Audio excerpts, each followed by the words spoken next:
Un pesado silencio cayó sobre la tierra de Israel tras la muerte del rey Salomón. Había sido el monarca más sabio y esplendoroso de su tiempo, constructor del majestuoso templo de Jerusalén y heredero del trono unificado de David.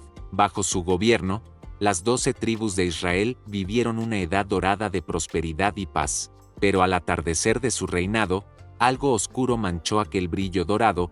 El corazón de Salomón se desvió. Seducido por las muchas esposas extranjeras que tomó, el rey amado por Dios terminó erigiendo altares a dioses ajenos. Aquel anciano rey, que al principio había orado por sabiduría, ahora toleraba ídolos en la tierra santa, olvidando el pacto sagrado que tenía con el Dios de Israel. Y así, casi sin saberlo, Salomón sembró la semilla de una gran división. Sus ojos, antes puestos en Jehová, se posaron en Astarte, en Moloc, en dioses falsos. La unidad forjada por David y Salomón estaba a punto de resquebrajarse, porque Dios, airado ante tal idolatría, había decidido arrancar buena parte del reino de la dinastía de David como castigo. El rey, al notar la capacidad de aquel hombre laborioso, le confió llamado a la acción. Te invitamos a seguir con nosotros esta historia épica. Acompáñanos suscribiéndote a Historias Sagradas, y juntos descubramos el desenlace de este dramático capítulo bíblico. Aún en los últimos años del reinado de Salomón, comenzó a vislumbrarse el instrumento de aquel juicio divino. Entre sus oficiales había un joven valiente y emprendedor llamado Jeroboam, de la tribu de Efraín. Ahías vestía una capa nueva. De repente, se detuvo, tomó su manto nuevo y, ante la mirada atónita de Jeroboam, lo rasgó en 12 pedazos. Luego, responsabilidades importantes en las obras del reino, pero Dios tenía planes más altos para Jeroboam. Cierto día, mientras Jeroboam salía de Jerusalén, le salió al encuentro el anciano profeta Ahías de Silo. Iban solos por el camino. Era un pacto condicional. La futura prosperidad del nuevo reino del norte dependería de su fidelidad a Dios. Con voz temblorosa pero firme, entregó 10 de aquellos pedazos de tela a Jeroboam y declaró la palabra del Señor: toma para ti 10 pedazos, porque así dice Jehová.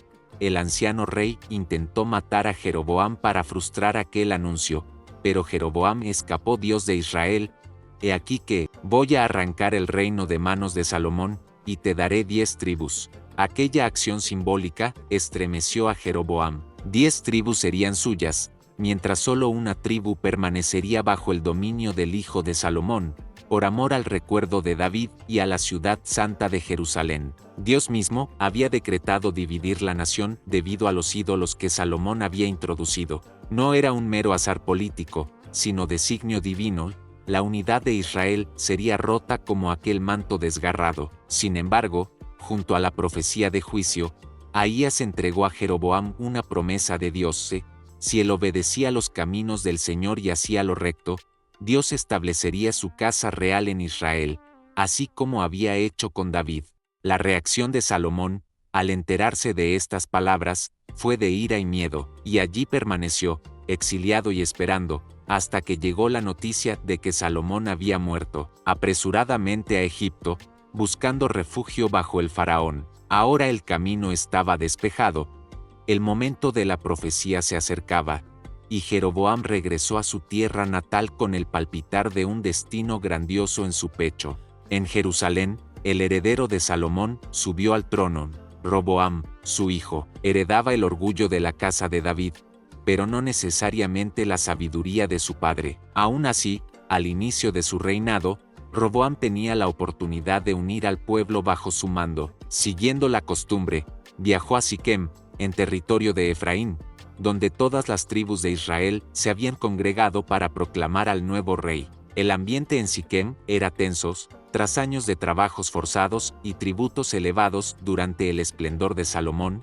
La gente añoraba alivio. Entre la multitud se encontraba Jeroboam, quien había regresado de Egipto a petición de los ancianos de Israel, representando el sentir de muchas tribus. Jeroboam, ahora líder respetado entre los descontentos, se adelantó junto a la asamblea para hablar con Roboam. Tu padre agravó nuestro yugo, clamaron, alivia tú ahora la dura servidumbre y el pesado yugo que él nos impuso, y te serviremos. Durante esos días, aquello era un ruego y una advertencia. Las tribus no pedían riqueza ni favor especial, solo un respiro de las cargas tributarias y laborales. Roboam, sorprendido quizás por la audacia del pedido y consciente de la importancia del momento, pidió 3 días para deliberar antes de responder.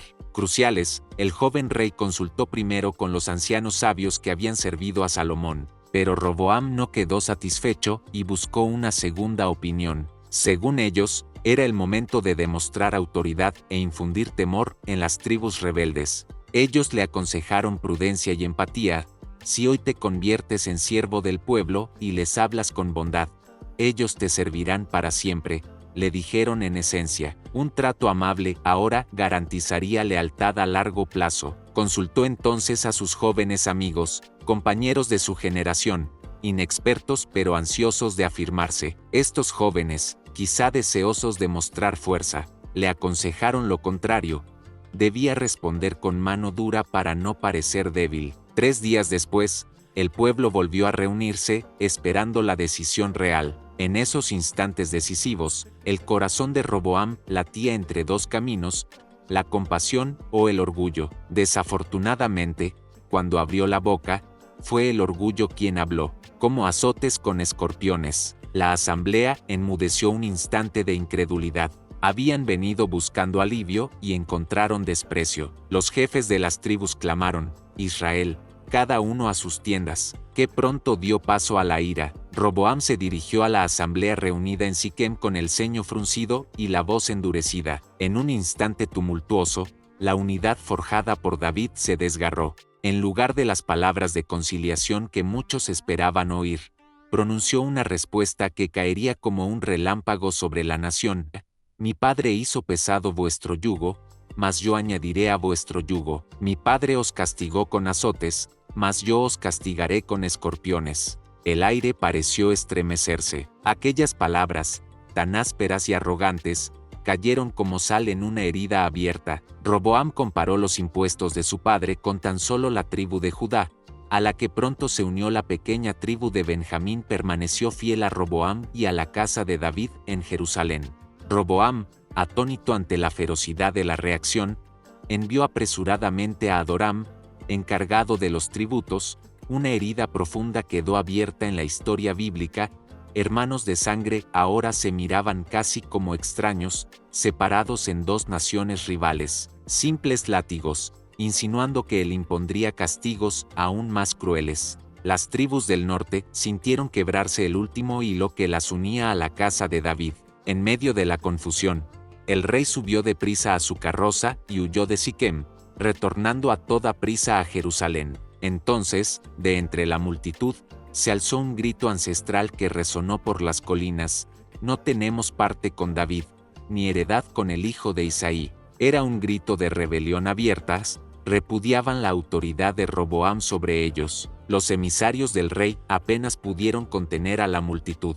Para calmar las cosas, o quizás para insistir en las cargas, pero la turba enfurecida lo apedreó hasta matarlo. Al ver esto, el propio Roboam temió por su vida. Detrás de sí dejó 10 tribus en abierta rebelión, llamas de resentimiento ardiendo en sus corazones, y a un líder carismático listo para tomar las riendas. En cuestión de días, las tribus del norte proclamaron a Jeroboam como rey sobre Israel. El reino unificado se partió en 2. Las demás tribus, desde las montañas de Efraín hasta las lejanas tierras de Neftalí, reconocieron a Jeroboam como su monarca. En aquel momento dramático, Israel se dividió en 2 reinos.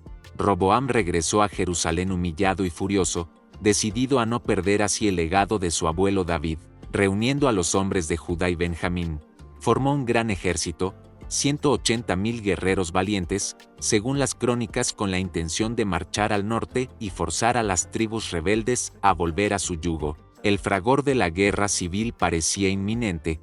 Hermanos contra hermanos, Judá contra Israel. En Judá se oían tambores de guerra y se afilaban espadas. El joven rey Roboam ardía en deseos de vengar la afrenta y reunificar el reino por la fuerza. Pero Dios intervino: vuelve cada uno a su casa, porque esto lo he hecho yo. 1 Reyes las 12:24. Antes de que partieran a la batalla, el profeta Semaías llevó palabra del Señor a Roboam y a los jefes de Judá: no subáis a pelear contra vuestros hermanos, los hijos de Israel. Aquella orden divina enfrió la sangre caliente de los guerreros. Sorprendentemente, y para crédito suyo, Roboam obedeció la voz de Dios y desistió del ataque. El ejército de Judá se dispersó. La guerra fratricida fue evitada por voluntad de Dios, que reconocía en esta separación el cumplimiento de su propio juicio. Así, el reino quedó irrevocablemente dividido, sin derramar más sangre entre hermanos en ese momento.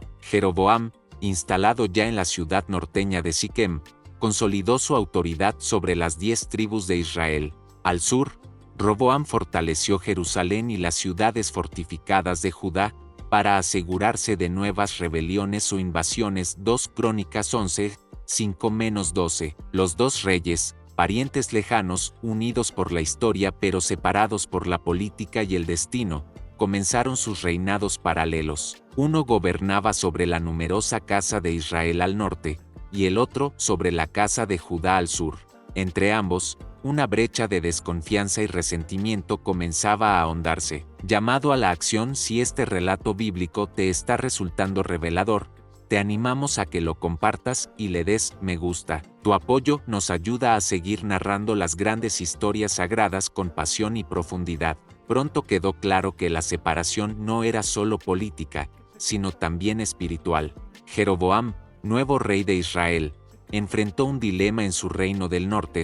En su territorio no estaba Jerusalén, la ciudad santa donde se erigía el templo de Jehová, corazón de la fe y la identidad israelita. Fue entonces cuando concibió un plan que traería consecuencias trágicas. Cada año, las tribus debían peregrinar a Jerusalén para las fiestas sagradas. Jeroboam pensó para sus adentros que si su pueblo seguía yendo al templo en territorio de Judá para adorar, tarde o temprano sus corazones volverían a inclinarse a Roboam y a la casa de David. El temor se apoderó de él.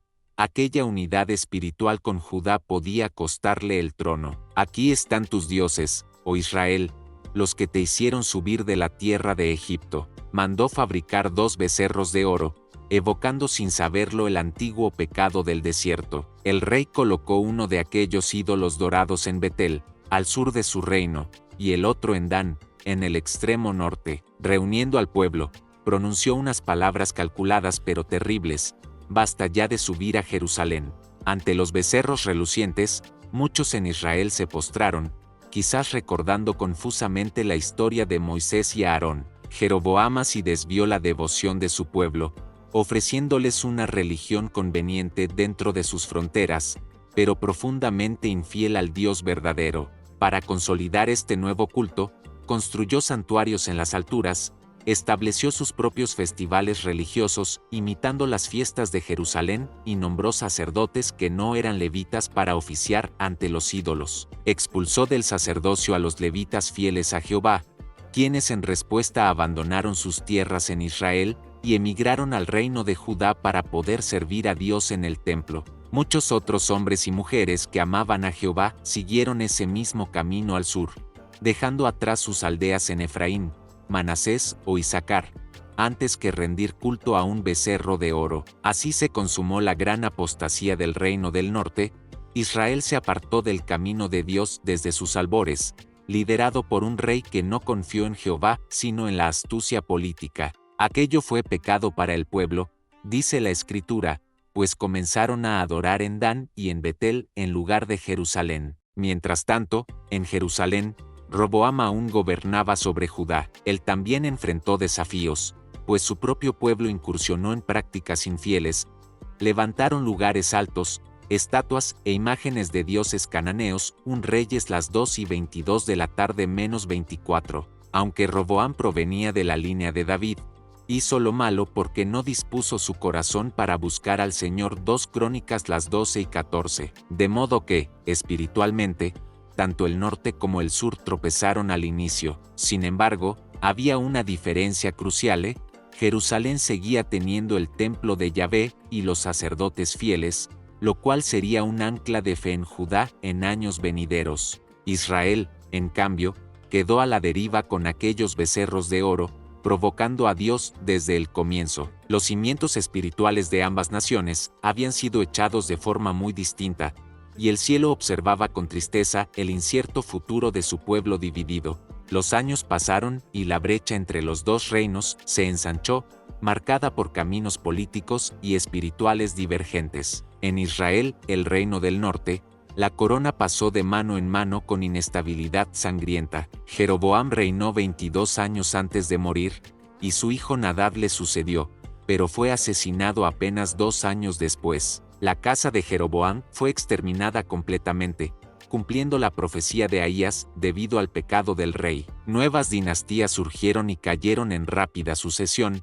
Basa usurpó el trono bañándolo en sangre. Luego Sinri, Omri, Acab. Nombres que traen a la memoria intriga y maldad.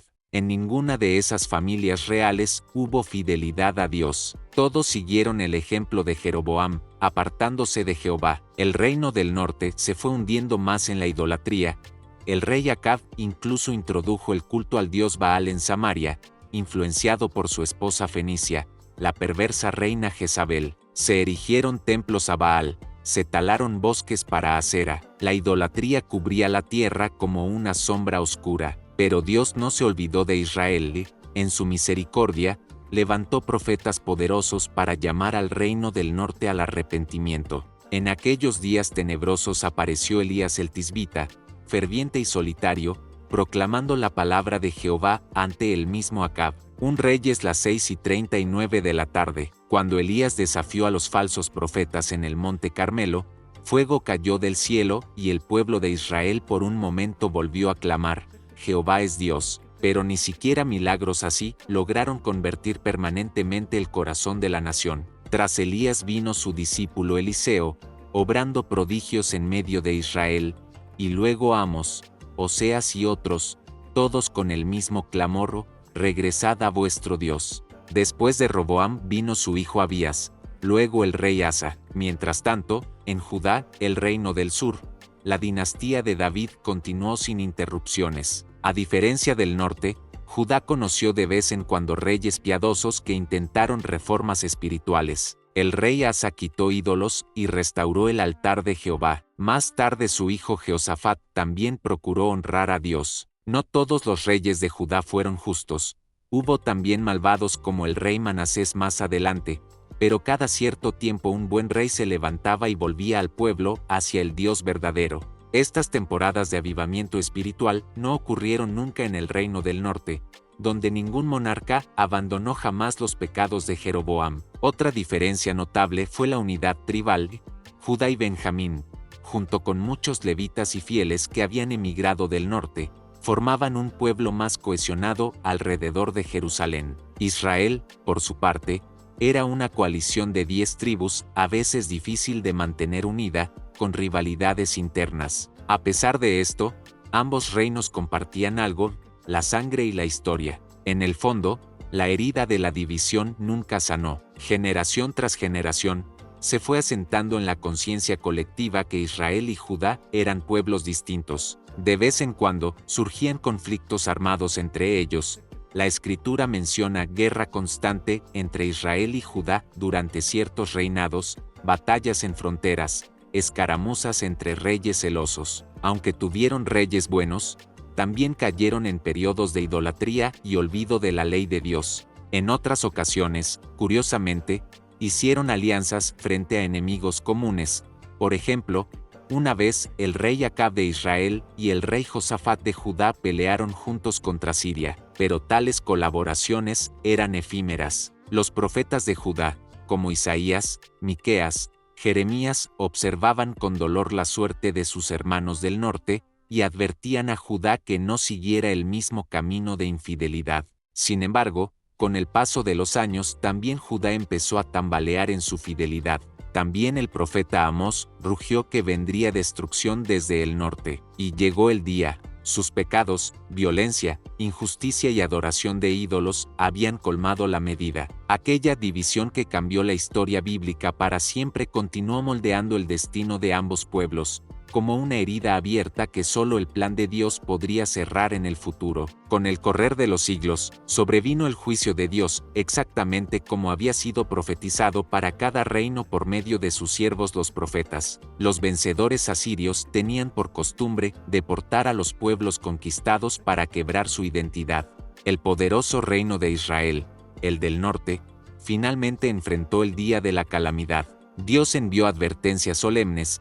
El profeta Oseas clamó que Israel se comportaba como una esposa infiel que quebrantó el corazón de Dios, y anunció que esa nación sería castigada, y no sería pueblo de Jehová por un tiempo. Oseas 1:9. En el año 722 a.C., 722 alto, calle, las temibles huestes del imperio asirio sitiaron la capital de Israel, Samaria, perdidas para siempre de la historia definida. Durante 3 años, los asirios asediaron la ciudad mientras el rey Oseas de Israel resistía desesperadamente. Al final, Samaria cayó. Fue un momento desgarrador.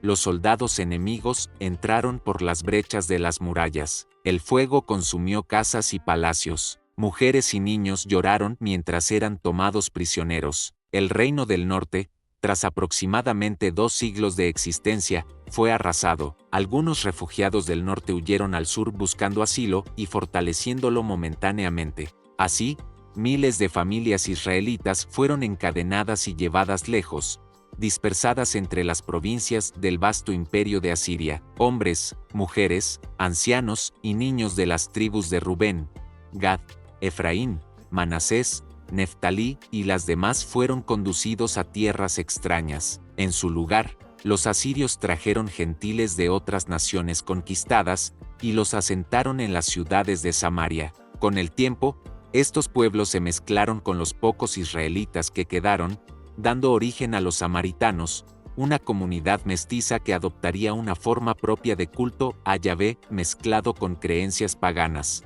Pero tras Ezequías vinieron reyes que nuevamente hicieron lo malo. La antigua identidad de las 10 tribus del norte se desvaneció en gran medida. Llegaron a ser conocidas en la tradición como las tribus perdidas de Israel. Qué trágico había sido el fin de aquel reino que una vez floreció bajo Jeroboam. Su territorio quedó desolado y sus hijos esparcidos, cumpliendo al pie de la letra las advertencias proféticas, porque sembraron viento, cosecharon torbellino. Oseas 8:7. Se levantó en el horizonte otro imperio, Babilonia, que derrotó a Asiria y extendió su dominio. Al sur, el reino de Judá contempló con sobrecogimiento la caída de su hermano. Mucha gente de Judá debió preguntarse, ¿no podría pasarnos lo mismo si abandonamos a nuestro Dios? De hecho, Judá recibió un tiempo extra de gracia. Así llegó a su fin el reino en una serie de campañas entre el 605 y el 586 alto. Los supervivientes de Jerusalén y Judá, la élite, los artesanos, la mayoría de la población restante fueron encadenados y llevados al exilio en Babilonia. Babilonia invadió Judá, arrasó sus ciudades fortificadas como Laquis, y finalmente sitió Jerusalén. Nabucodonosor entró con fuego y espada. La ciudad santa fue saqueada, el glorioso templo de Salomón incendiado hasta que sus doradas decoraciones se derritieron, los muros derribados, los tesoros saqueados. Los reyes piadosos de Judá, como el buen Ezequías, tomaron en serio la lección. Ezequías derribó ídolos, restauró la adoración en el templo, e invitó incluso a los Salmos 137. Pocos israelitas que quedaban a unirse en una gran Pascua en Jerusalén. 2 Crónicas 30, 5-6. Reconstruyó el templo, aunque en forma más modesta, y levantó de nuevo las murallas bajo Nehemías. Pero las 10 tribus del norte nunca regresaron como tal. Gracias a estas reformas y a la misericordia divina, Jerusalén se salvó milagrosamente cuando Asiria intentó conquistar también a Judá.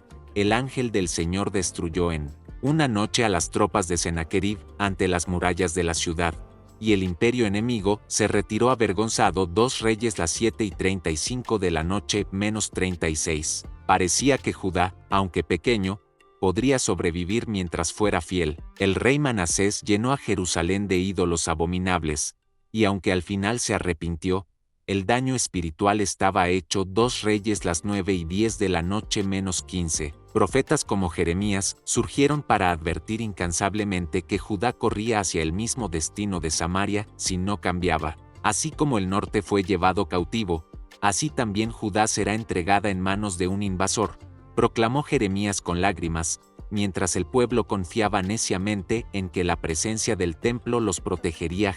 Al final, la paciencia de Dios también llegó a su límite con Judá. El rey Nabucodonosor II de Babilonia puso sus ojos sobre Judá y Jerusalén. El sitio fue terrible: hambre, pestilencia y desesperación dentro de los muros. En 586 Alto, calle, las defensas cedieron. El último rey de Judá, Sedequías, intentó huir pero fue capturado. Sus hijos fueron ejecutados ante sus ojos y luego a él le fue arrancada la vista. De Judá, consumido por las llamas del juicio divino, igual que el norte lo había sido antes. Solo quedaron en la tierra algunos campesinos humildes. La dinastía de David se vio interrumpida. El trono quedó vacío. Parecía el ocaso definitivo de la nación elegida. Sin embargo, a diferencia del destino de Israel, Dios no permitió que Judá se perdiera para siempre. Los profetas habían anunciado que el exilio de Judá duraría 70 años, Jeremías 2:5-11-12, y así fue. Durante ese tiempo, en las riberas de los ríos de Babilonia, los judaitas, que desde entonces serían llamados judíos, tomando nombre de Judá, añoraron su hogar y se arrepintieron de sus ídolos, cantando: como cantaremos cántico de Jehová en tierra de extraños. Y al cabo de esas décadas, Dios movió el corazón de un nuevo rey, Ciro de Persia, para que emitiera un edicto permitiendo el retorno. Sorprendentemente, un remanente de la tribu de Judá, junto con Benjamín y algunos levitas, regresó a Jerusalén en varias oleadas.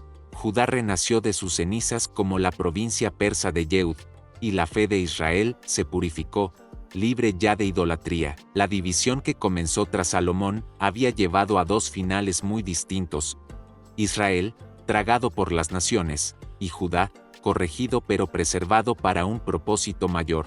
A lo largo de toda esta turbulenta historia, Dios nunca dejó de hablar a través de sus profetas, infundiendo significado espiritual profundo a los acontecimientos. La división misma de Israel y Judá se convirtió en un símbolo viviente en la profecía bíblica. Los profetas compararon a las dos naciones con hermanas rivales, o con esposas infieles que traicionaron a su esposo celestial. El profeta Ezequiel, por ejemplo, contó la parábola de dos hermanas: Oholá, Samaria, símbolo de Israel, y Oholibá, Jerusalén, símbolo de Judá, ambas infieles y corruptas, que cosecharon la destrucción. Ezequiel 23. Otro profeta, Oseas, fue instruido por Dios para que tomara por esposa a una mujer adúltera, representando el adulterio espiritual de Israel. Sus hijos recibieron nombres terribles: Lo-ruama, no amada, y Lo-ammi, no pueblo mío, reflejando el dolor de Dios al rechazar momentáneamente a las 10 tribus. Sin embargo,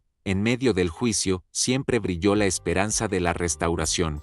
Oseas también profetizó que, tras la disciplina, Dios tendría nuevamente misericordia y llamaría a Israel hijo mío otra vez. Oseas 1:10, las 2:23. Quizá la imagen profética más profunda y consoladora sobre esta división vino por medio de Ezequiel.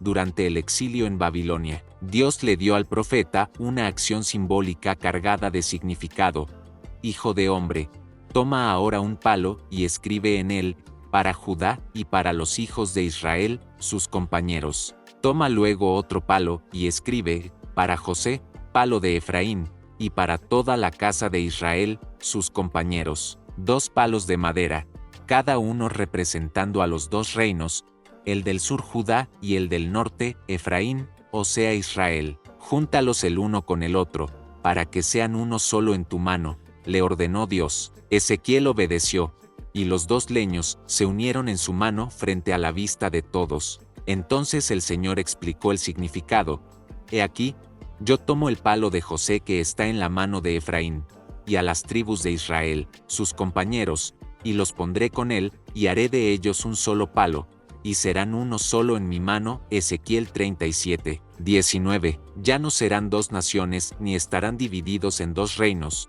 declara Dios. Ezequiel 37:22. Palo de Judá. Dios prometía así sanar la vieja herida. Un día habría reunificación, bajo un solo rey, llamado por Dios mi siervo David, en ese pasaje, aludiendo al descendiente de David esperado, el Mesías. Israel y Judá volverían a ser uno solo pueblo. ¡Qué mensaje esperanzador para los exiliados que habían vivido la catástrofe de la separación! En esas palabras se entreveía el amor inquebrantable de Dios. Aunque la infidelidad de Israel y Judá los había llevado a la ruina, Jehová no los había desechado para siempre. Sus planes de redención seguían en pie. Los profetas también entendieron que Dios usaba la división y el exilio para un propósito mayor: purificar a su pueblo de la idolatría y preservar la línea mesiánica a través de Judá. Porque de Judá, como Jacob había profetizado mucho antes, saldría el cetro que gobernaría a todos los pueblos. Génesis 4, las 9 y 10. Ese cetro no pertenecía a Roboam, ni a Jeroboam, ni a ningún otro rey terrenal imperfecto, sino al Rey de Reyes que vendría en el futuro. Así, aun cuando históricamente después del exilio, las tribus del norte ya no emergieron como un reino separado, las Escrituras anticipan un reencuentro espiritual de todo el Israel de Dios. Los profetas anunciaron un nuevo pacto, Jeremías 3, la 1 y 31, donde Dios uniría de nuevo los corazones de su pueblo disperso, y anunció que había venido a buscar y salvar las ovejas perdidas de la casa de Israel. Mateo las 3 y 24 de la tarde. Y en la plenitud de los tiempos, según la fe cristiana, apareció Jesús de Nazaret, de la tribu de Judá, heredero legal del trono de David. Los reyes divididos fracasaron, pero Dios prometió un rey que uniría, y así fue. Él mismo reunió a 12 discípulos. ¿Acaso un eco de las 12 tribus? Después de Roboam y Jeroboam, nunca volvió a haber un reino unificado de las 12 tribus en la tierra. En Jesús, los creyentes vieron cumplida la promesa de Ezequiel, el buen pastor, juntando en un redil a ovejas de diversos rebaños, haciendo de judíos y gentiles un solo pueblo santo. Lo que comenzó como una contienda de rey contra rey, acabó por convertirse en un símbolo de cómo el orgullo y el pecado pueden fracturar incluso al pueblo escogido por Dios. Aquello que siglos de historia no lograron, reconciliar a Israel y Judá plenamente, Dios lo realizó por medio de su Mesías, dando nacimiento a una familia de fe unida más allá de linajes humanos. La división política sirvió para subrayar la necesidad de un Salvador perfecto. Por siglos, Judá e Israel serían nombres separados, identidades distintas nacidas de un mismo linaje. La herida de Israel versus Judá empezó a encontrar sanidad en un reino espiritual que trasciende los muros levantados por la antigua enemistad. Israel contra Judá. A través de Judá, Dios preservó la descendencia de David para que en el momento señalado naciera Jesús. Aquella división cambió el curso de la historia bíblica para siempre. De Israel en adelante, las Escrituras hablaron de dos caminos paralelos, entrelazados con rivalidad, guerra y destino dispar. La ruptura ocurrida en tiempos de Roboam marcó el fin de un Israel unido, y que lloraban preguntándose: ¿cómo te entregaría, oh Efraín? Oseas 11, 8. Palabras que revelan el corazón quebrantado de Dios mismo por su pueblo. Pero también es una historia que exalta la fidelidad divina. A pesar de la infidelidad humana, de Judá surgirían los judíos, el pueblo que volvería de Babilonia y restauraría la adoración en Jerusalén, guardando viva la llama de las promesas de Dios. De Israel, las tribus del norte, quedarían apenas recuerdos difuminados y una nueva comunidad mixta, los samaritanos con sus propias heridas e historias. La Biblia cierra el círculo presentándonos en Apocalipsis una nueva Jerusalén con los nombres de las 12. Los reinos cayeron, mas la promesa permaneció. Sin embargo, incluso en la separación, el plan divino avanzaba, mientras que la división causada por el pecado trae dolor y pérdida. Llamado el Hijo de David, quien según la fe cristiana vino a reunir en uno solo a los hijos de Dios dispersos por el mundo, la división política sirvió a un propósito mayor en el rompecabezas de la redención: enfatizar que ningún reino humano, ni siquiera el de David y Salomón, podía perdurar sin justicia y sin fidelidad a Dios. Solo un reino bajo el gobierno del Príncipe de Paz podría ser verdaderamente eterno y unir a todos los creyentes. Emocionalmente, la historia de Israel y Judá es la de una familia rota, Imaginemos las lágrimas de aquellos levitas que abandonaron sus ciudades en Israel para emigrar a Judá, dejando atrás parientes y el hogar de su infancia, por fidelidad a Dios. Pensemos en los soldados de Judá e Israel enfrentándose en batalla, derramando sangre fraterna en las colinas de Efraín o junto al Jordán. Sintamos la angustia de los profetas que veían al pueblo de Dios dividido y debilitado ante los enemigos. ¿Te pondría yo como Adma? ¿Te haría como Seboim? Es una tragedia que enseña cuán amargo es el fruto de la desobediencia. Dios siguió adelante con su plan de amor. Israel versus Judá fue un cisma doloroso, sí, pero no el capítulo final. Tribus de Israel grabados en sus puertas, reunidos de nuevo simbólicamente en la eternidad. Apocalipsis las 9:12 de la noche. Al final, Dios recupera cada pedazo de aquel manto rasgado. Hoy, esta historia antigua nos habla todavía, nos advierte sobre la soberbia que divide familias, comunidades y naciones, y nos anima a buscar la humildad y la unidad bajo el reino de Dios, porque si algo aprendemos de Israel y Judá, es que la unidad en la fidelidad a Dios es fuente de bendición, pero incluso entonces, la gracia de Dios puede tomar las ruinas y transformarlas en un nuevo comienzo. Gracias por haber viajado con nosotros por estos senderos milenarios, por las cumbres y abismos de la historia bíblica. Que el eco de Israel y Judá resuene en nuestro corazón como un llamado a la reflexión, al arrepentimiento y a la esperanza. Llamado a la acción. Si esta historia te ha conmovido y enseñado algo valioso, te invitamos a compartir este guión y a unirte a nuestro canal Historias Sagradas. Sigamos explorando juntos las grandes lecciones de la Biblia, permitiendo que sus símbolos profundos y verdades eternas hablen a nuestra vida hoy.